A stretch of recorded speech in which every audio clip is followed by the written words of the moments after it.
Hey everybody, it's Deb Eckerling. I'm the founder of the Deb Method and author of Your Goal Guide, a roadmap for setting, planning, and achieving your goals. First of all, thanks so much, David, for giving me the opportunity to share some tips in your wonderful group.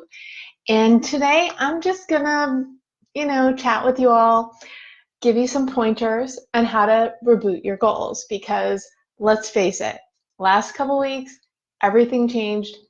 Nothing will ever be the same. Now, I'm not trying to be all gloom and doom.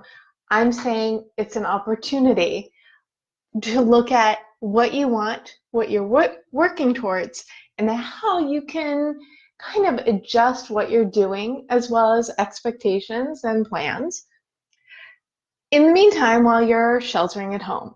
So I'm going to quickly, or not so quickly, go through the Deb method and what you can do to reboot your goals during this challenging time. Sound good? Okay. Seeing if there's anybody out there. Nope, I'm just going to keep going then. First of all, as I said before, my name is Deborah Eckerling and I'm the founder of the Deb Method. Now, the Deb Method is my system for helping you figure out what you want and how to get it. And it's 3 phases. The first is D, determine your mission, because if you know what you want, what you're striving towards, it's much easier to get it. Next, explore your options. That is the key research phase, which I'll talk about a little bit in a bit. And it's all about seeing what different things you can do to fulfill that mission. What are your different talents? What are your interests? What can you do to create something to live your mission? And then once you kind of hone that, you brainstorm your path. And that is taking all the different short-term goals, long-term goals, benchmarks, tasks, action items, and seeing what they are so you can best put them into action. So I created the Deb Method using the Deb Method because I, like so many people, had change happen to me. It was time to reassess what I was doing and go all in on my goal coaching, which is what I did. And hence the Deb Method was born just about 2 years ago. My book, Your Goal Guide, came out in January, and that gets you through all the different steps. But I'm going to give you some clues now as to what you can do at this moment when you're sheltering at home. Maybe your paths have changed. Maybe you want to embrace the change and make something new happen. So the first step in rebooting your goals is to revise your mission statement and your motto. Your mission statement takes into account who you are, but also where you want to be, what you want to do, how you help others. So you create this mission in helping others, so there's plenty of opportunity now, right?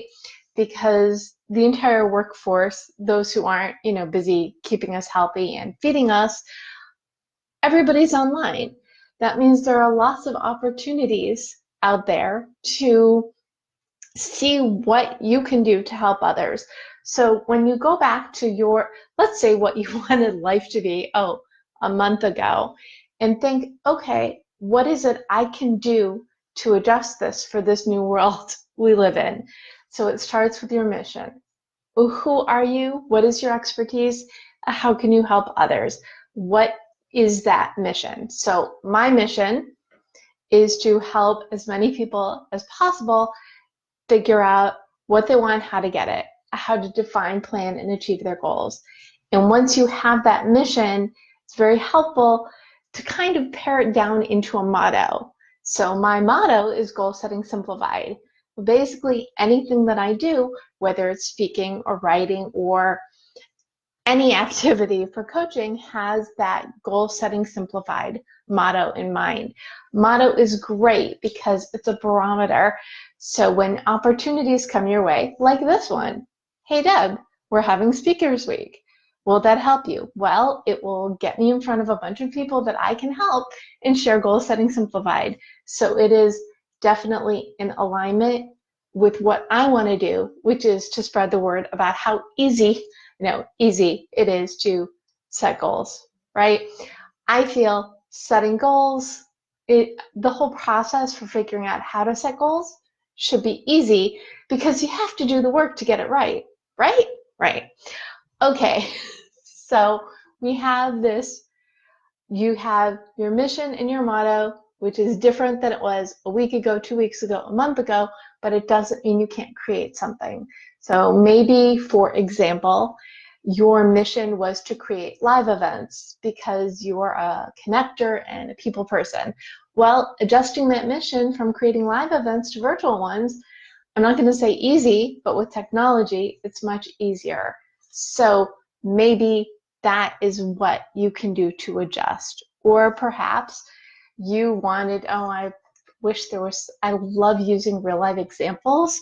So I'm trying to think, what is another, maybe your mission was to find a job that you love or to elevate yourself at the job that you're doing, and things happen and maybe you're looking at a new job because a lot of workforces have pared down. Well, maybe your new mission, instead of elevating at your current job, is to find something else that you love doing, that you can excel at, that you can educate yourself for while you have extra time because you don't commute, because you work from home. That's like for some people, that could be extra hours in the day where you can work towards the goal. So think about your mission, what you want, what motto is going to drive you to achieve it. So that is the first step in rebooting your goals. The second one is to start journaling. Now, whether you need to reboot your goals or not, now is the perfect time to be journaling. I'll tell you why. First of all, while there is opportunity now, there's also a lot of anxiety. And what is the best way to deal with anxiety is to get it out of your body. So maybe you work out, maybe you run in place at home, maybe you take, maybe you're taking walks around the neighborhood, 6 feet away from other people. Whatever it is you're doing to feel better, feel refreshed. My favorite is dance breaks. I try and do that every day because it really gets the energy up. But one thing you can and should be doing is journaling. And my specific twist on journaling I call directed journaling. And this is how it works. You want to schedule at least 3 15-minute appointments with yourself. And during that time, you're answering a simple question. What do I want? Or a simple series of questions. What do I want? How can I get it? What is it I can do with my skills to create, to thrive now in this time of change? What are my new goals? What can I do to adjust my old ones? What is this? So it's answering the question of what am I doing? What do I want to do? But you're journaling.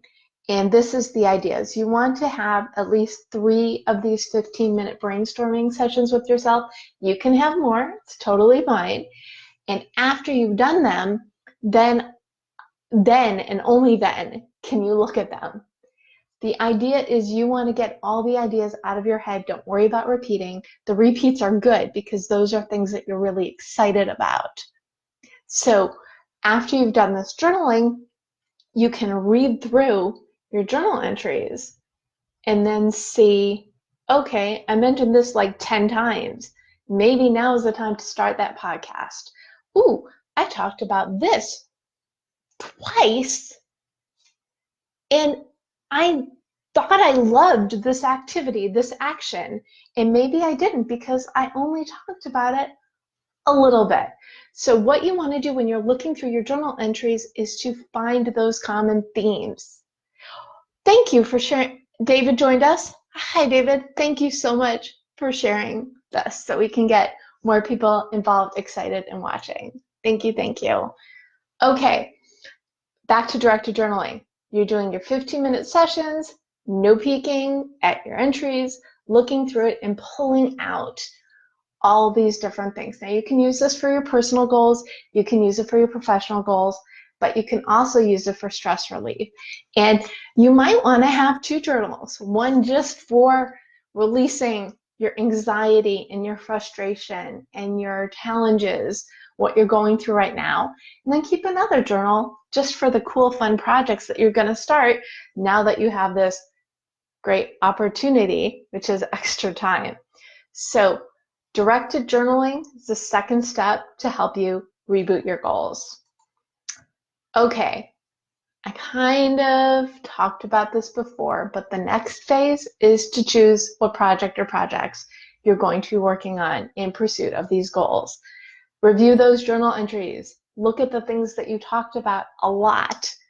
And also note the things that you mentioned, but not as much as you thought you would. You know, like let's say you're a foodie. So many people are learning to cook now that they can't go out to eat and they have extra time where they'd normally be doing something else and they're cooking. So let's say this is the project. You're going to do something foodie related, but you don't know what that's going to be. So you look through your directed journaling entries. You're like, oh, maybe I'll be a chef. Maybe I'll do some outreach for helping people who don't know how to cook.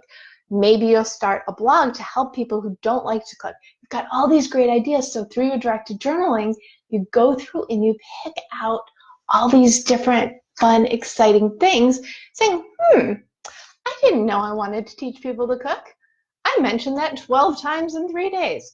That's the common theme. Now, it's time to do some research because there's so many different ways which you can help people learn how to cook. You could start a podcast, start a blog, do videos. You could do all of the above, but there's so many different things that you can do based on this entire concept. Oh, and David said he's lucky because Emily is home and cooking for me. That's great. Oh, and Kay Hamilton joined us. Thanks. Welcome, Kay. Good to see you, David. And my go-to is always kind of food because I never loved to cook until I got an Instant Pot 3 years ago, and now I love to cook. Part of it is because I love the prep work. That's very therapeutic. But then you could put all the items in the Instant Pot and it can cook while you do something else. Wonderful time management tool. Okay, so you're looking at the different things in your journal, and now you want to do a little bit of research. So let's say, I've narrowed it down. I'm going to either start a blog, I'm either going to start a podcast, or I'm going to do videos. Okay, well, let's say you've never done a blog before. Well, that takes some research. Podcasting takes research. Video takes research. These also take practice and other skill sets. So you're going to look at these 3 different types of projects, and you may do all of them at some point, but you have to start somewhere. So start by doing some research. See who you know who does any and all of these things. And let's say it's not a project you're looking at, it's a new job opportunity. See who in your network does what you want to do, or perhaps they know someone who does what you want to do. Use this time, this is the explore your options part of the Deb Method, to see who you know, who knows what you need to know, and how you could learn more about it. And by gathering all this information, you can make an informed decision about what your next goal or next project is going to be. Sound good? So we have our new motto, our new mission, we've journaled, we chose a project. Well, what's next? I'm so glad you asked. Next thing you want to do is map it all out. The B, brainstorming. The B of the Deb Method is to brainstorm all of your goals, which means writing down every little thing that you need to do to make something happen. And you can include your personal projects and your professional, or do it just specifically for this goal reboot. Then once you brainstorm, you can organize what needs to be done first. What is the order? Because goals long-term goals are made out of short-term goals. Short-term goals are made out of benchmarks, and benchmarks are made out of action items. You want everything categorized together so it all gets built upon each other. So let's say you want to build a website for your new blog, podcast, video, whatever. Each benchmark for creating this website's the short-term goal. Benchmarks are figuring out the technical aspects, the URL, the hosting, the socials, also to create the content. That's another benchmark, figuring out what you're going to write, what your posts are going to be looking like, your media, all the different elements that go into that section. And then the basics for your website, your FAQ, your contact. What does it all look like? How does it all come together? So the different elements that make up each benchmark, and then each benchmark together will help you create a website. Okay then, you've got all this stuff and you're raring to go, but I'm gonna throw in a little extra assignment for you. And that is get organized. Got the extra time, you might as well use it, right? Right. And if you don't have extra time, maybe you've got 15 minutes every other day or a half an hour a week, and you can start putting your work in order so when you're ready to work on your rebooted goal project, you're good to go. So 3 things that need to get organized: physical space. If you do not have an office in your home, if you've been working at the couch, stop. Find a table, find a desk, get a file folder and put all of your work things in it so everything you need is together. Or if you have an office, take this as an opportunity to organize your physical space.